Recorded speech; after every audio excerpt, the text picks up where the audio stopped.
అక్షయ తృతీయ రోజున ఆగమేఘాలపై అందుకు బంగారు పిచ్చుకను అనుకున్నదే తడవుగా రంగేట్రము చేసి దాన ధర్మము పాటించి సనాతన ధర్మానికి మార్గము చూపించు.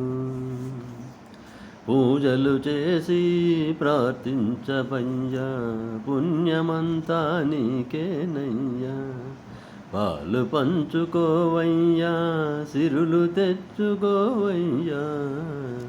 అక్షయ తృతీయ రోజున ఆగమేఘాలపై అందుకు బంగారు పిచ్చుకను అనుకున్నదే తడవుగా రంగేట్రము చేసి దాన ధర్మము పాటించి సనాతన ధర్మానికి మార్గము చూపించు.